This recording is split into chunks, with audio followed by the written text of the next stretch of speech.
mula kisahnya Agang sampailah nasibnya berubah lepas tu.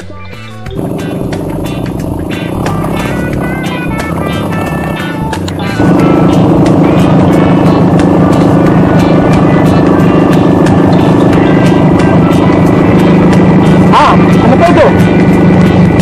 Hah? Mas? Wow, saya tidak dengar. Hah? Di mana? GM? Betul? Bah.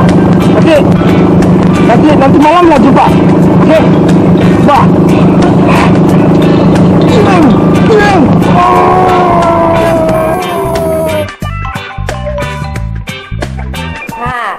Itulah si Agang. Perangainya, Masya Allah. Sabar je lah Mak Adi.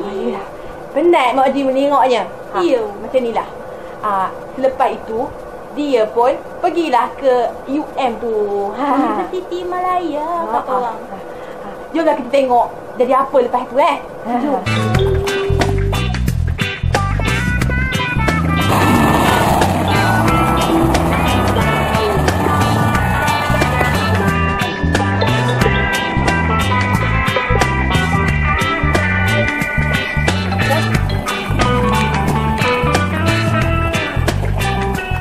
Agang pun ditumpangkanlah oleh seorang kakak yang baik hati sampailah ke negeri Kinabalu akhirnya.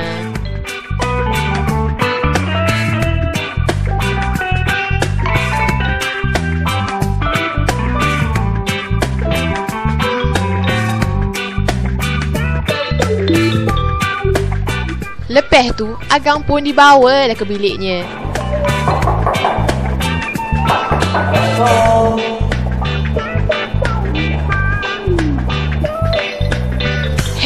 Dia dalam roommate si Agang tu. Namanya Pavan.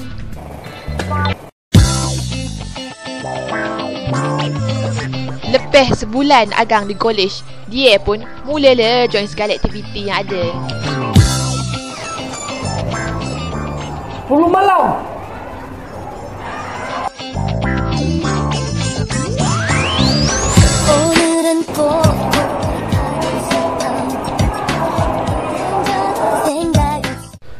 Mari Mak Haji nak cerita macam mana mula-mula si Agang jatuh cinta.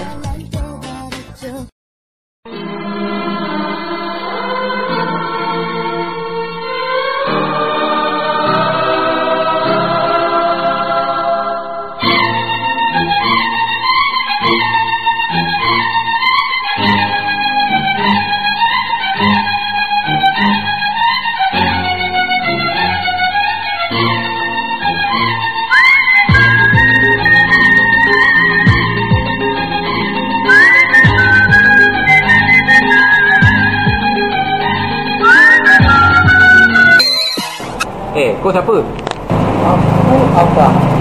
Kenapa? Abang? Kami tak kenal pun. Kenal?